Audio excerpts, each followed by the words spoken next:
Good morning. Welcome to the DFS Army YouTube channel. I am Razzle11, and you can find me on Twitter at Razzle11Grinds. Going to take a look at some pitching for Sunday the 4th.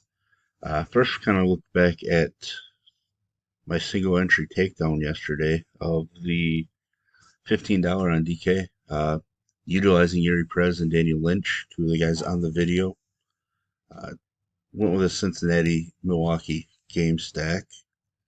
Sweat out the late Texas scoring and managed to take down the 50K, just to kind of show that I obviously play who I say I'm playing. But that was the excitement for Saturday, but now we are on to Sunday here. We have a 10-game main slate. Some cold weather in Boston with some rain. Got some worries there. These are weather station. As you can see, it's going to be really cold for June. A couple red spots for pitching, which is good. But overall, normal slate. Not a ton of wind to worry about. So let's dig in. At the top, we got Nathan Eovaldi. Been phenomenal this season. Not as great at home, so there are some worries there. Seattle struggling much of the year. Woke up a little bit late last night, or yesterday afternoon. So I'm not sure I'm going to end up at Eovaldi. He's going to be in my initial pool, but he feels like a guy that I could get away from and not feel too terrible about it. Joe Ryan at home, where he's been phenomenal. He was pretty solid against Cleveland in his first meeting, coming off a pretty rough start. So I look for him to bounce back. I am a fan of Joe Ryan today, more than Eovaldi. Opposing Eovaldi in the Texas game, Bryce Miller coming off his worst start at the major league level. Now we have some worries, taking on a hotter Texas offense, leading baseball in runs per game. I'm not sure I want to pay $9.9 for Bryce Miller. Kodai Senga coming off of his best performance, taking on a difficult Toronto squad, but as we see, there's some wind blowing in, some colder weather, better spot for pitching than hitting.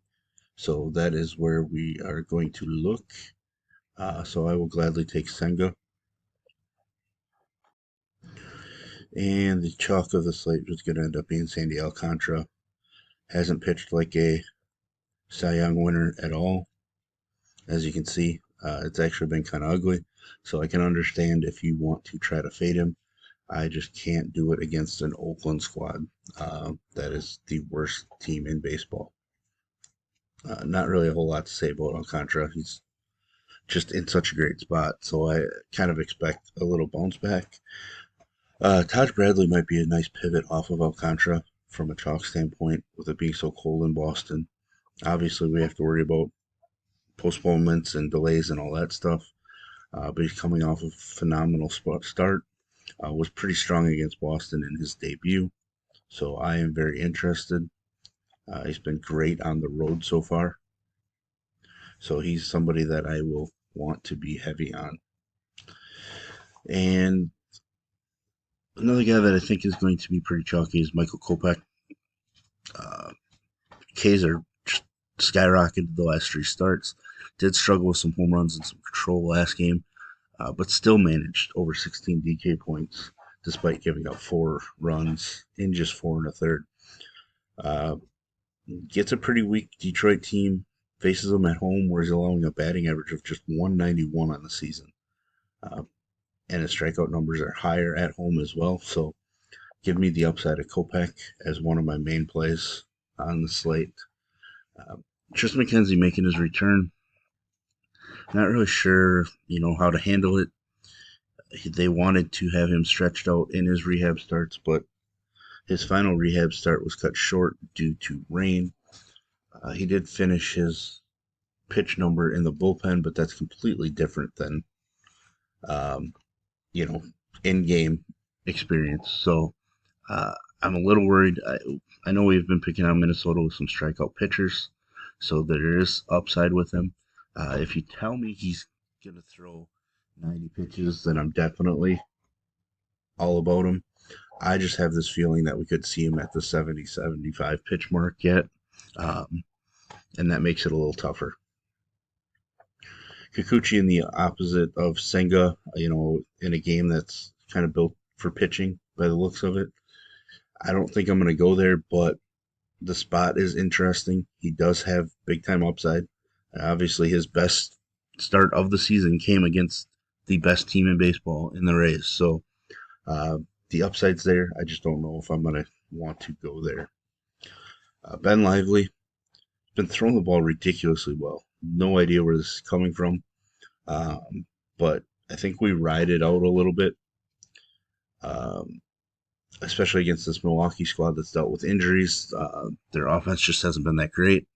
Uh, and this game is the one that won me the 50K yesterday, so I'm definitely interested in this game. It's just a matter of which I'm going to take, and right now I like the idea of using Lively, just based on the way he's throwing the baseball. I do expect some regression at some point for him because he was never anywhere near this type of a pitcher. Blackburn against a Miami squad that is not very strong. An interesting option. He only threw 4 innings against Atlanta in his debut, and still put up 15.4 DK points. So I think we have to be interested. I just don't think the Miami squad is that dangerous of a team. Obviously, the win is something that Oakland starters just don't like to pick up. So, but with that, I'm kind of interested in Blackburn. Kind of pains me to admit it, but we have to locate some guys that we think give us some options. So, JP France is one that I am debating. He's been pretty bad at home, so I might not go there. But his strikeouts the last two have been strong. I think he's somebody that's sneaky, especially because I feel like we could see an Angels lineup that rests a regular or two. They tend to do that randomly, so I wouldn't be shocked. So if we definitely get a weaker version of the LA lineup, I think France becomes a much more intriguing option for us.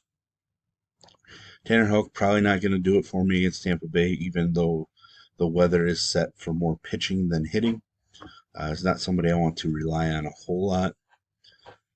Matthew Boyd, somebody that I feel like can break out and give us an 8K performance. The White Sox offense has been pretty lackluster much of the season, so maybe Boyd is an option for us. He has been at his best on the road. That 198 average against on the road is pretty impressive, so he might be a sneaky inclusion into a player pool, because we do need to find some guys, at various price points. So he's probably the best option under 7K. I would debate, maybe a Kyle Freeland or Brady Singer in this game, but Freeland's actually been better at home in Coors. His strikeouts on the road are almost non-existent. I know Kansas City's not the greatest offense, but I don't know that I want to go with Freeland. It's tempting, but I don't know if I'm going to go there. Ranger Torres looked pretty strong in his last start, which is good to see. So maybe we get the real Ranger Suarez back. So I guess I have to be interested. Washington, despite being not the greatest offense, has some guys that are a little peskier, especially against left-handed pitching. So I'm on the fence right now, but Suarez does intrigue me. Uh, Probably intrigues me more than Brady Singer, but I think Singer is on the verge of figuring it out. If you look, he's gone for 14 plus DK points in 3 of his last 4 starts. So I think, things are starting to click for him. He's been absolutely atrocious all season, but it's a great matchup. I think there's a chance for him to get us a 20 plus today. It, based on how he's thrown, it is worrisome, but I think he might be my sneaky GPP option. I'm not sure what ownership is going to be like. I'm going to have to check that out. Um, but he feels a lot like Luke Weaver has recently for me. So if Singer falls into that category for me, I'm going to want to go overweight on the field. So there's the look at today's pitching. If you enjoy what I bring to you, please hit the like button, hit the subscribe button, turn the notification bell on.